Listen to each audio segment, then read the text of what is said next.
Greetings, loyalists and heretics. Welcome to Iron and Ceramite, where we once again enter the warp without an astropath.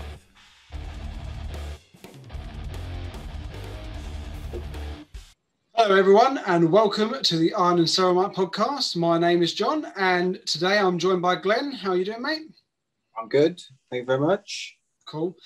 So today it's just the two of us and we wanted to jump on and talk about the recent reveals from Games Workshop and the Warhammer Plus announcements. Did you watch the whole Twitch stream, mate? Not live, but I did go back and watch it because to start with, I only got up to date with the stuff on the community page. And I thought, yeah, I best watch the video in total in case there's some stuff that I sort of slipped in, but not made it to the page yet. Yeah, it was good though. I thought loads more than I expected for Warhammer Plus. Yeah, because whenever they first announced it, I think everyone sort of went, yeah, it's going to be a streaming service, but there's a lot more stuff to it than that. Yeah. So, I mean, we'll try and get through it. We won't make this too long, but to cut down on some of it, we've already talked about the animations at length. So if you go back and check out like the Warhammer Fest videos and stuff that we did, we talked about all the animations in that. And we were told that Angels of Death would be the first one, but today they've said there's going to be two shows airing at the same time, which will be Angels of Death and Hammer and Bolter, the anthology series. So they're the starters. I mean, we already know there's at least 10 other shows we're getting. Yeah. So, yeah, episode every week, I think. Well, I think the way they alluded to it was that they're going to try and put one out every week. I don't know if that's one of everything or one of them, but and they're putting out like a lump sum to start with, awful, and then sort of expanding on each of them as and when they can, which is cool. It means there's at least going to be a decent little chunk to watch to start with. Oh yeah, yeah, and that's not just the animations, is it? Like I think when they go live, they're going to go live with quite a bit. Yeah. Although I think they did say on the stream that they haven't nailed down the service provider for the stream yet, so hopefully they get someone decent. The thing that excited me about it though was the fact that it's not in-house. They did say they were working with a proper global streaming service to put it together, which sort of fills me with a bit more enthusiasm. You know, some of the in-house stuff they've done before, which is really good, because if there's professionals at the streaming side of it, like ideally, I would like this all to be in one nice app that you could just sort of go, click, there's the animations, click, there's this, there's that, all in one app. But, you know, if it's spread across a few different platforms with the same login, I guess it's not really that big a deal. Yeah, I mean, like, hopefully one place would be best. And flick between, but we'll see. I'm pretty sure they'd aim for one, but we'll see. So jumping ahead, they did say launch date 25th of August. So not too long to wait. And then price-wise, it's actually pretty decent. $4.99 a month. Or if you want to go for the whole year, it's going to be about 50 quid for the year. So you're going to get 2 months free. Obviously, depending where you are in the world, depends exactly on price, but it works out the same. So I think, get 2 months free. If you can afford to do the whole year, then why not? Yeah. And what was the original app price? Was it like $3.99 a month or something like that? Something like that. I get the PayPal email every month. I'll just ignore it. But yeah, it's about $3.99. So, I mean, we'll get to it obviously, but the app, the army building app is included. So if you're already paying the $3.99 or whatever it is a month for that, for the extra quid, and you're going to get all this stuff. Yeah, I know they did reduce the price of the actual app because I think they kind of thought, maybe it's a little bit expensive for what it is at the minute. Yeah. So I think it's down to like $1.99 a month, but still, you know, an extra £3 a month for a whole buttload more stuff. Yeah, it's definitely worth it. So I think, I'm already subscribed. I think we've said it a few times, even when it was just the animations. I'm pretty sure all 5 of us were already on board. Fanboys that we are. Yeah, at least to start with, we see everything. But I think because they've said so much stuff is going to keep coming out, yeah, I think it's going to be enough constantly coming out to keep us enthused and remaining subscribed. I mean, there's a bit for everything. Well, there's something for everyone, as we'll see as we go on. But firstly, what do you think of these? Really like both models, but it kind of makes you look at the Vindicator and just sort of go, that is so much cooler than the Orc. Granted, the Orc's massive, but you know, the Vindicator's on a nice little base and everything. It's just such a nice model. Yeah. And like obviously like fully playable, and I mean I think so. Obviously the Orc is obviously aimed at the Age of Sigmar, but they were saying on the stream, easy to kit bash it into a 40k army, if that's what you want to do. And then the Vindicar, again fully playable, and I'm pretty sure they said it doesn't have to stay on that display. You can take it off, whether it's freestanding or you have to kit bash it. It's, as a bare minimum, I would say you could probably build it on just a standard base yourself. Yeah. But some of the, is it like the Horse Heresy, the character models and stuff, whenever you've got a nice funky base that comes with it, very often there's a little circle in the middle for the actual base to sit into. So hopefully it's a case where you can just lift them directly out and plop them on the table. But, you know, I don't think the base looks huge on it. Granted, the machinery is a bit chunky, but the actual base is probably around about the right footprint to have them on the table anyway. Yeah. But really, really nice model. It is as well. And I mean, it's nice. I mean, obviously, personally, I'd love a bit of Death Guard, but for a free model that you're going to get, I'm not going to complain. It's something nice to paint that's different as well. So they said you can get your hands on both if you wanted to as well. Yeah. So you get one for subscribing for a year, or I think the community page said, I want to say 9 months. If you buy the annual subscription, you get 9 months. And then obviously you can probably then buy, if you've got the subscription, you can buy the other one probably after a certain period of time. They didn't go into any detail about how you get the second one. It's definitely going to be worth sticking around for a few months. Because even if you just think, right, a couple of quid and then a model of that sort of caliber, you probably paid 25 quid for that alone. Yeah, I think that's what they've said. Because it's going to be every year they'll announce a new model, and they're always going to be to the value of around 25 quid. Yeah, but it's just nice that it's not a bloody Space Marine. Well, it is not a Primaris Lieutenant. Yeah. You know. The only thing is you will have to wait. I'm pretty sure they said even before we get these, you're going to have to wait the full year. Like you're not just going to get it open doors. Yeah, well, it did, like right towards the end of the Twitch stream, they did say it was going to be anyone who's already been subscribed to the 40k app are going to get it after about 3 months early. Yeah. So about the 9 month mark. You know, so we're all set for it. But I bet, I mean, it's annoying because you'd think as an incentive to get it, you get the model, but then also you can say, well, otherwise people would subscribe for a month, get the model, and then switch off till next year, wouldn't they? Yeah, this is smart enough business decision, I suppose. I just want to see because I'm greedy, I want to see what the next one's going to be and the next one's going to be. Because there's going to be new models every year. Yeah. I'll subscribe for a long time. Yeah, definitely. You'll never paint them though, will you? Of course not. It'll be a nice collection. I'm realistic. I'm not going to get round to doing that. Yeah. Oh.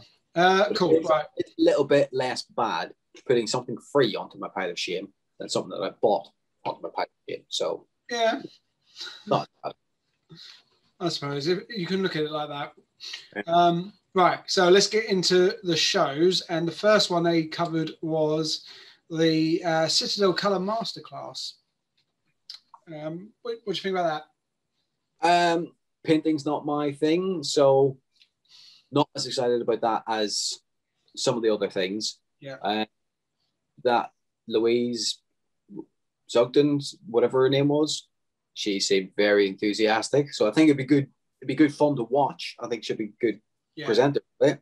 But yeah, I know it's going to be big for a lot of people. Like I think Tom especially, he'll probably get a lot of stuff out of that because he sort of pushed himself more and more as a painter.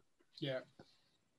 But yeah. Well, yeah, he I think he'll love this because, like they said on it, this is not tutorials. It is a masterclass. This is going to get you thinking to try new techniques. If you're thinking of entering competitions, which I know Tom is, or he's mentioned at least, this is like training basically to get you onto the Golden Demon tables.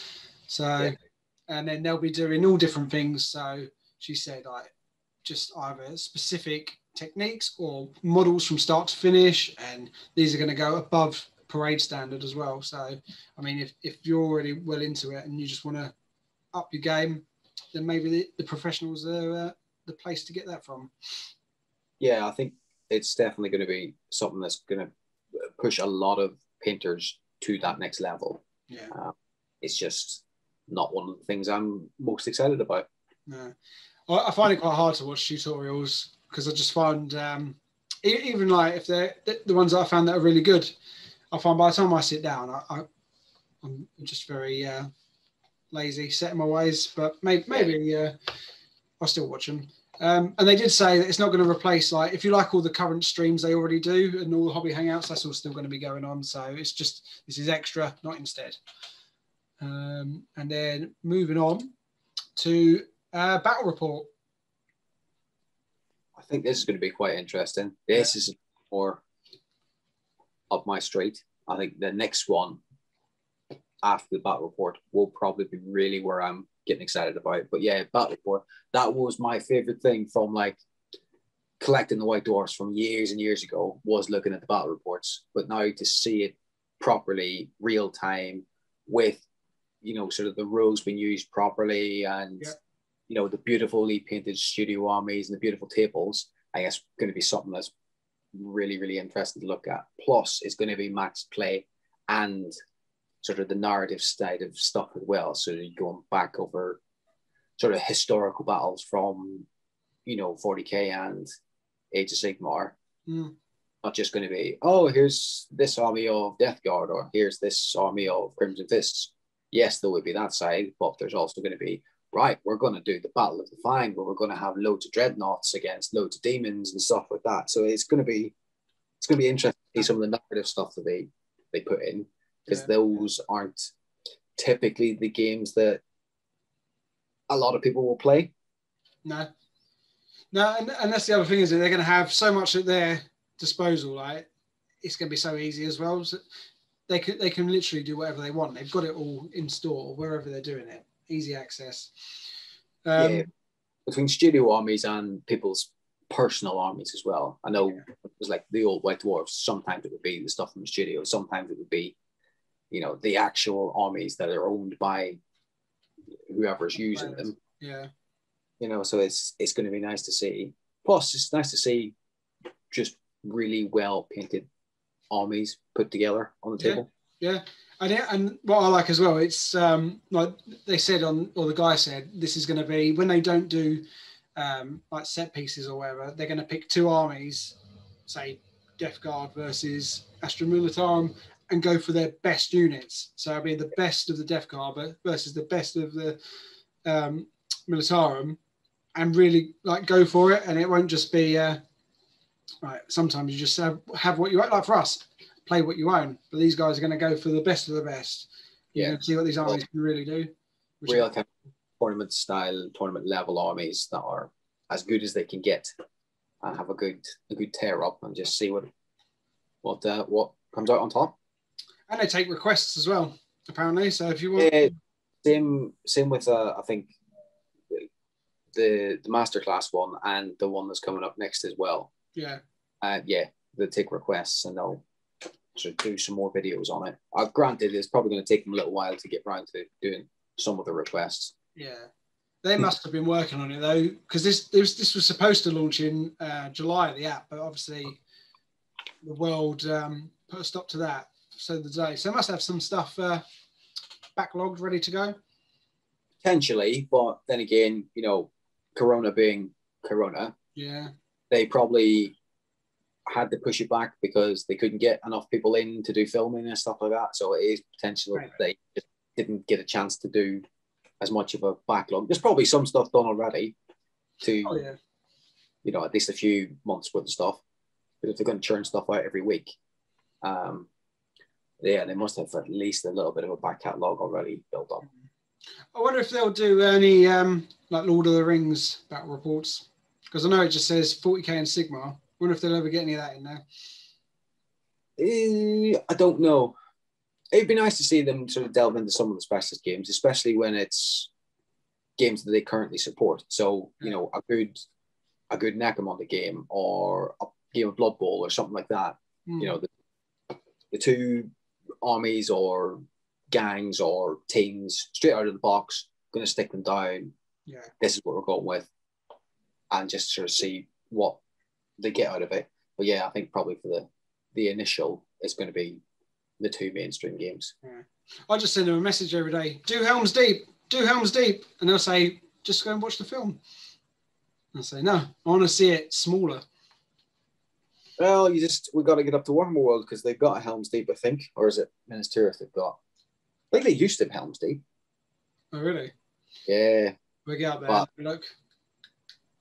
Yeah, they're sort of like, yeah, we don't care about Lord of the Rings anymore. That's past.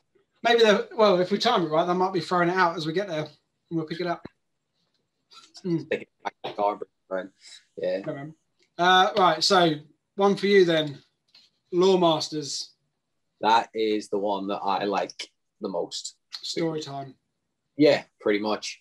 So here in and because they sort of were very specific about the fact that they're going to have access to all of the original stuff. They're going to be able to talk to the writers, the producers of the actual, either the artwork that the story is based around or the authors of the novels and things and the codexes and stuff. So yeah, you're going to be able to get it essentially from the horse's mouth. Yeah. And it's going to sort of add a lot more to people's knowledge. Like I've got a pretty respectable level of knowledge, but the one sort of podcast that I do listen to is Lorehammer. That's literally the only other pod that I watch / listen to, other than our fine stream. That's you can big us up. You can big us up on our own channel. You know that. Well, you know, there's not much point in bigging us up on our own channel because the only people that are watching us are the people that are already aware of us. Yeah. But yeah, Lorehammer's the only other one that I would have sort of had any interest in because it sort of expanded on a lot of the stuff. Granted, they were just reading, you know, the 40k wiki basically, which I could have done myself, but it's a lot easier to just listen to someone. Oh yeah. Well, it's like anything, isn't it? Anything on YouTube, it's something to have on in the background while you're painting. Yeah, but I'm too distracted. Oh yeah, well you don't paint, do you? Something for you to do while you're wandering around the house, bumping into walls. Yeah, I suppose that's what I'll do. Well, like I want to see it sort of, you know, at the end of the day, all of this stuff is going to be properly professionally produced. So it's going to look really nice. There's going to be some really good artwork on display. Yeah. You know, it's probably going to be a well put together, well thought out episodes of stuff. Yeah, and they're going to be doing like deep dives on characters, battles, like you name factions. So there's going to be loads. And I think they said the first 40k one they're going to do is a deep dive on Abaddon. They did say one for Sigma, but I forget the character's name. I don't want It was Teclis. Teclis, yeah. Not that I know anything about that one, but it is the big high elf wizard. He's like big wizard for the high elves. So something for everyone. So yeah, I'm definitely keen for that one as well. Definitely. And then jumping on to the apps. So like we've already covered, you'll get the Warhammer 40,000 app included, and they are developing a new Age of Sigmar app in the same vein. So quickly, we've already said, I think we do our fair bit of moaning about the app. on our channel. Like for me personally, there's always issues when I'm trying to build my army. Plague Marines, for some reason, it doesn't like them. Like the main part of my army, it just doesn't like them, which is really irritating. And sometimes it just freezes me out when I'm trying to get into certain rules or things. I will say, it's on a personal note, I think it's been getting better recently. It's not getting better across all of the armies, or maybe it's just the fact that I'm fortunate that I'm maybe using an army that's from an older codex, so it's not, you don't have to put your key in from the back of the codex, so it's already been in there for a long time. So like when I was looking at the guard stuff, all of that to start with, it wasn't working brilliantly whenever we first started looking at the app, but the last time whenever we went to Dave's, I wrote my list on the app and it worked quite well. Oh really? Yeah, so I think maybe just with all like update after update after update, they are starting to get on top of it. Yeah, I mean, I say I don't want to be like weren't going to be too negative for long, because on the surface, if it worked perfectly, it'd be a great app, and I really did like it at first. It's just I am still having issues with the army, but I hope that by the time the Sigma one comes out, they've learned lessons from the 40k and it'll run smoother, and then they can hopefully turn some attention back to fixing some bugs. Well, like as an example, I've shown you guys Battlescribe as well. Battlescribe's been going now for a long time. I've been using it since I was working at GW, so probably at least 6 or 7 years. So it's not been perfect the entire time. No. 40k app's only been out for about a year, less than a year. Well, less than that. Yeah. So it's going to be settling in. It probably hasn't helped that we've had COVID all of last year, so not been able to have like proper teams working on it as much as they probably would have liked. So I think once everything sort of settles down and they get it sort of embedded in with the rest of the Warhammer Plus stuff, and they get a chance to look at all of the little bits and pieces that people have come up with and gone, oh, this isn't working properly, like we've been bitching about. Yeah. They'll get a chance to fix it. Yeah, no, I couldn't agree more. And like we say, for a $5 and you're getting the app as well as everything else, can't really complain too much, can we? Not really, but it is the internet. Oh, yeah. Right, so I think one of the last things they mentioned was the Vault. See anything there that you're excited to see come back? A few bits and pieces, because I probably had quite a few of those things, like the stuff they mentioned specifically was like the Sanctus Reach stuff and some of the old Apocalypse books, things like is it Pandarax, and you can sort of just about see it in the sort of second line, so there's a good bit of lore in them. I'm assuming they did specify it was the lower side of stuff, so they're probably not going to have the rules bit from the backs of the booklets, which is fair enough. They're not really current anymore. Profiles change, stuff like that. But yeah, it's nice to get a little bit of background into some of the stuff. Like I say, I've read a decent amount of them. Yeah. And more importantly, I've just got rid of mine on eBay. So I actually sold stuff at the right time this time. Because if I'd waited another couple of months, people would have been like, oh, well, I don't need that book anymore because that's going to be on the, value would be out the floor, wouldn't it? But the fact they're putting the full last year's run of White Dwarf on there as well. Well, that's just a start, isn't it? Yeah. Yeah. So you're going to get the entire 2020 catalogue, and then they're always going to be adding to this as well. So every time they've got you. Sorry. Each week, really. Yeah. When did White Dwarf start? White Dwarf's been going since the late 80s, 90s. So they've got a lot of back catalogue. Loads of content for the Vault. So it'd be good as well. Like when they do start getting like the older and older stuff out. If you've never seen it like me, never seen the old stuff, nice to compare it to today. It's dreadful. I mean, and for you, for some of it, I suppose, like a bit of nostalgia and see some old comics that, or some old copies you haven't seen for a long time. Oh, now when you said comics, I really hope at some point that the Warhammer Monthly comic goes on there. Well, I mean, I do. Tom's got many, so I've got a few issues of them that I've been reading. I love it. Yeah, so it's things like that, stuff that's out of print and kind of really long gone. I'm hoping, they find a way to sort of stick them on there, or like older out of print Black Library books that maybe aren't that popular, never sold a lot, but if they stick them on there, yeah, it's not losing out on any kind of sales. So I think we're going to see potentially a lot of stuff just get dumped in there. Yeah. Some of it will be interesting, some of it will be not for everybody, but it gives people the chance to see some stuff or stumble across something that they might go, ooh, that's interesting, without having to pay extortionate amounts of money for out of production books. Yeah. Cool. Right. Anything else on what we've covered so far? No, great mouthful. Right, so the last thing I think is the VIP packs they're going to be doing. So I think it's a bit of a two-part really. So first of all, if you go to any like Games Workshop live events, you've got the app, you automatically, I think, qualify for VIP. The only two examples they really give for going to things was like priority queuing and like exclusive merch on the day.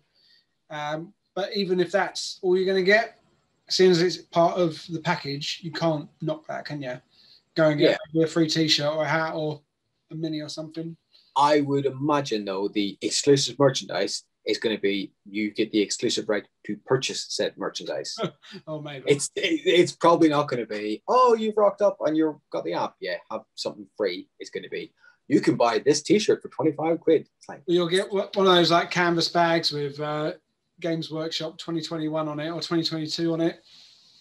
I think it's going to take a few events to get an idea of exactly what they're going to do with it. It did seem kind of like we're going to do this. We're not quite sure what we're going to do, but we're going to do it. Yeah.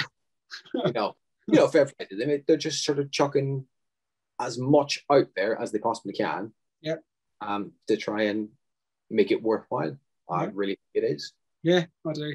And then, like on the app itself, I think they said keep your eyes out for offers and prizes and stuff like that. Maybe you'll end up with a voucher or something. Like, just keep your eyes peeled. And I think we're going to find out pretty quickly what these sort of things are as well.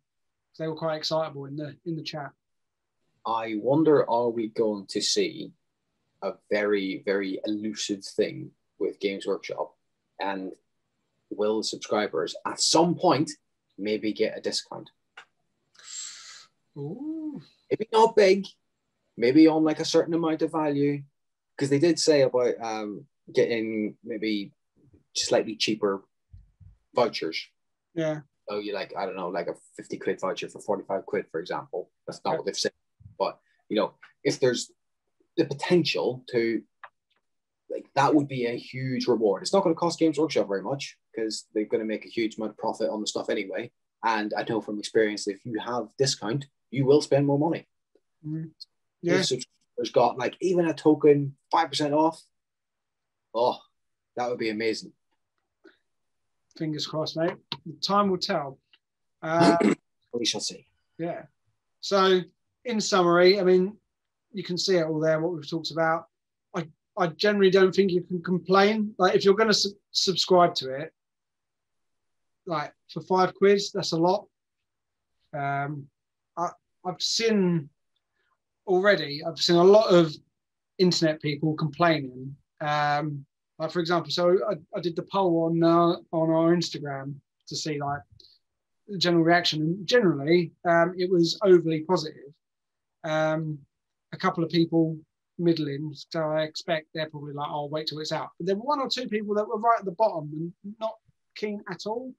So I'd like to be inside those people's minds and think, like, what is it you don't like? Like, what are the actual turn-offs for this? Yeah, I really see no downside it's not like it's a lot of money or you're tied in for a long period of time. It's $4.99 a month. Yeah.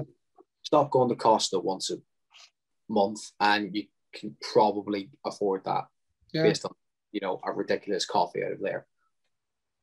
The amount of stuff that's coming out, and it's going to be consistently coming out as well. Yeah. Brilliant. Yeah. I mean, as long as I can't see it not continuing like from the off. When it was just like we said at the beginning of this video, when it was just the animations, for an extra $5 a month, and we thought we were paying that on top of the app. I'm pretty sure we all said we were going to get it. Now you're getting the app as well, bonus. You're going to get a model every year, bonus. All the extra little shows, watch them or not, still there, still bonus. You're going to like you said, you're not keen on painting, but you're keen for the other, like the Lore Masters. There you go. You've got something. Yeah. I mean, yeah, I'm excited. I'm already all over it. Yeah. But it is the internet. And the other thing I want to just say is your favorite YouTubers and creators, like the ones that are here, not us, the ones who've been here and done their time and been going for a long time, they're still there. You can still go watch them, still enjoy their videos. No one's getting put out of business. And like we're seeing with the animators, maybe people will end up getting hired, get jobs. Could be good for everybody. Obviously, some of them have been snapped up by GW. Yeah. Which for them as well is a beneficial thing because they can still produce the stuff, but they're getting paid a lot for it now. Instead of just putting out some little YouTube video, they're getting properly funded. I think probably what GW has done is they've looked across YouTube and across all the streaming services and gone, what is the most popular things? Right. Lore videos, painting videos, battle reports. Cool. We're going to do that now. It just means they're done professionally by the people who run the game. People bitching about them going, oh, well, they're taking us away. No, you can still do it. Like, we're still going to carry on talking about whatever random nonsense we want to talk about. Yeah. Just GW's doing it as well. It just means that, hey, it's the people that make it are now giving you a whole lot more stuff. Yeah. That's just how it is. As long as they don't start doing really in-depth Horus Heresy reviews, me and Shane are all right. We're still in a job. Yeah, but you're already ahead of them. So, you know, he's got to keep turning them out, even if they start into it. I know. And cheeky plug, this video should be arriving on your screens on Friday. So hang around till Monday because the first part of Legion will be out as well because that's all in the bank, ready to go. And while we're cheekily plugging ourselves, well, unless you've got anything else, Glenn, to cover? No, I think we've covered everything from it. Yeah. So head over to Instagram, Iron and Ceramite, and then you can find myself at Falconite Eddie, and you can see all of Glenn's 2 posts, Zio Bean, and obviously find the others. You can find them easily through our Instagrams. Come join us on Facebook.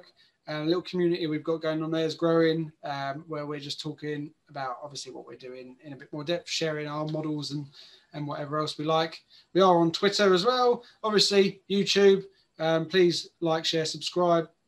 If you like us audio only, you don't want to see our faces, then we're on all good podcast services.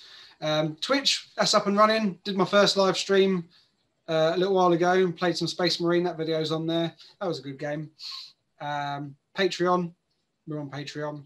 And in the description, if you're going to Element Games for your discounted stuff, use our link and at no extra cost to you, we will get a little kickback and as a thank you for sending you there, and you will be helping the channel out. Any money we get from you guys, we'll put back into the channel. Go ahead, Glenn. Just one thing there. I've noticed the one thing missing off that, or Combat Cards Clan's not on there. Combat Cards Clan's not on there, is it? Right, well, I'll get editing. And it's well, which is nice.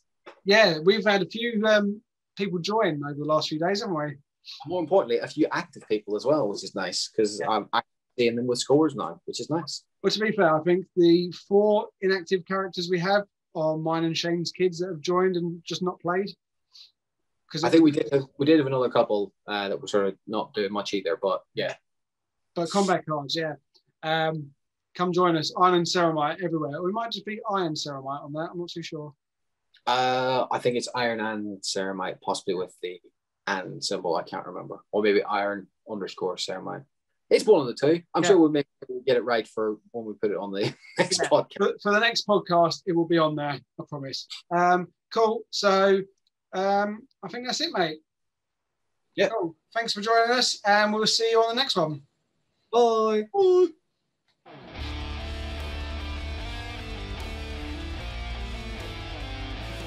As always, we would like to thank you for listening to our Iron and Ceramite podcast. If you liked us, then you can also find us on YouTube, Facebook, Instagram, and any other good podcast services.